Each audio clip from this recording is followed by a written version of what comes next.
কোনো কথা যখন গ্রহণ করবে না, আল্লাহকে এবার বলবে ওয়াসাহিবাতিহি ওয়াখি।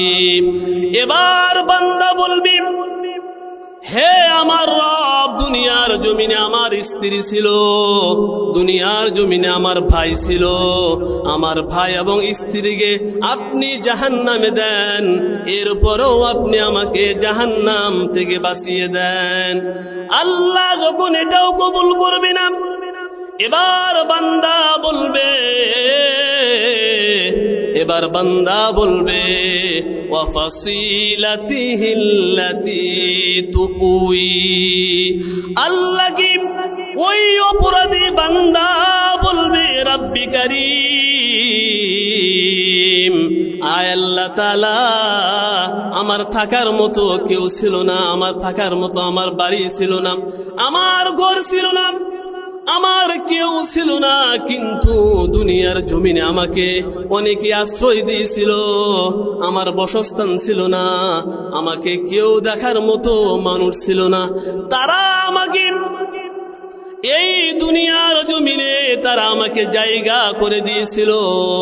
আয় আল্লাহ তাআলা, যারা আমাকে আশ্রয় দিয়েছিল তাদেরকে আপনি জাহান্নামে দেন, এরপরও আপনি আমাকে জাহান্নাম থেকে বাঁচিয়ে দেন। আল্লাহ বলবেন, না, তোমার এই কথাও আমি আল্লাহ গ্রহণ করতে পারলাম না। এবার অপরাধী বান্দা দেখবি জাহান্নামটা উতাল পাতাল শুরু করে দিয়েছে। মুসলমান ইমানদার, জাহান্নামে এত তীব্রতা গরম হয়ে যাবে, বান্দা এবার ভয় পেয়ে যাবে। বান্দার দিকে যখন জাহান্নামটা চলে আসতে থাকবে, জাহান্নাম যখন ঢেউ খেলবে, জাহান্নামের ভিতরে যখন ঢেউ শুরু হয়ে যাবে, এবার বান্দা বলবে ওয়ামান ফিল আরদি জামিআ।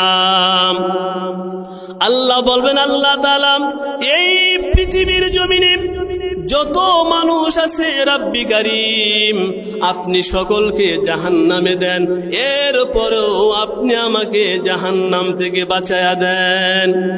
তাহলে কি বুঝেন জাহান্নামটা কিরকম হবে? জাহান্নাম এতটাই উতাল পাতাল হবে,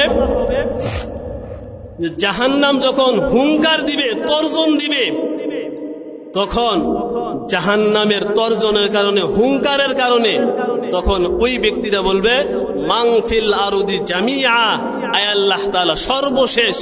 সে যখন বাঁচতে পারবে না, তখন বলবে আল্লাহ তাআলা, এই দুনিয়াতে যত মানুষ আছে আপনি সকলকে জাহান্নামে দেন, আর আপনি আমাকে জান্নাতে দেন। আমার মুসলমান ভাইরা, আল্লাহর নবী, বিশ্ব নবী, হাবিবে কিবরিয়া মুহাম্মাদুর রাসূলুল্লাহ সাল্লাল্লাহু আলাইহি সাল্লামকে